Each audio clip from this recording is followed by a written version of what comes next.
We're outside the Royal Courts of Justice in London. The court hearing for Tommy doesn't start till 10:30, but there's already Tommy Robinson supporters who are waiting around, including Sherry, who I noticed with her Free Speech, Free Tommy shirt and your Union Jack. What a pleasure to meet you. Lovely to meet you too. Well, tell me, what makes you come down here 90 minutes early and stand out on the street just to get in? Why are you here? I love Tommy that much. I do absolutely anything for him. I think he's an amazing man.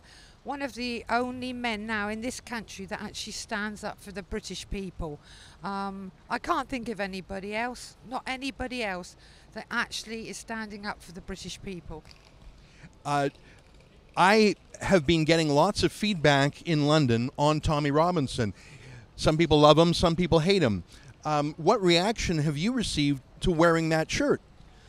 Very, very positive. Everywhere I go, people come up and say I'm really brave to do it because I walk around on my own wearing it. I don't care. I don't think there's anything negative to say about the man. What has he done other than stand up for the British people? Nothing. He was the only man that went against these Muslim grooming gangs. Him, Paul Golding, Jada Francis. What's happened to them? They've been locked up, jailed. We're not allowed to talk about it anymore in this country. We are being gagged. I went to a Trump rally on, I think it was Sunday. The police came up to us, told me I wasn't allowed to hold my flag. I wasn't allowed. You weren't allowed to hold this flag? You're not allowed to hold that's the official flag of the United Kingdom. Yeah.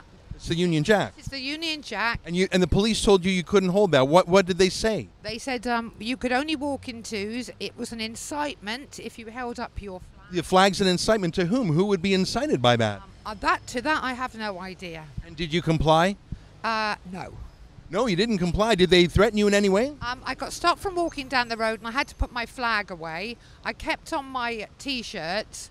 And I kept getting told, what's my name, what's my address? And I said, I'm not giving it to you. We are still supposed to be a free country. I'm from Canada. We grew up admiring the United Kingdom as the land of the Magna Carta, the land where the law and freedom were hammered out as a template for countries around the world. This does not sound like the United Kingdom I was taught about in school. This is not the United Kingdom I grew up in. I'm 65 years of age, and I suppose in the last 5 years, it is so bad now, so bad. You're not allowed to say anything. You're not allowed to do anything that doesn't fit in with the norm. It's a terrible, terrible state of affairs. And unless people get up and start saying we've had enough, I think in 10 years' time, when my grandchildren are older, there will be no freedom of speech.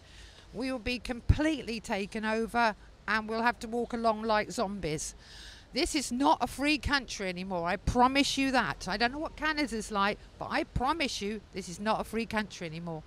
Well, that's terrifying. Hopefully today will be a little victory for freedom. Sherry, what a pleasure to bump into you, and thanks for spending some time with us.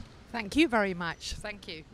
There you have it. That's Sherry, one of a group of Tommy supporters that are starting to gather. There's also journalists to my left, and there's about a half a dozen mounted police just in case some Antifa rioters show up, which of course is always a possibility. I'll have more updates throughout the day, subject to the court's rules, including a limited publication ban. For more, go to tommytrial.com. I'm here in London at Tommy's Court of Appeal hearing. For all of my updates, go to tommytrial.com.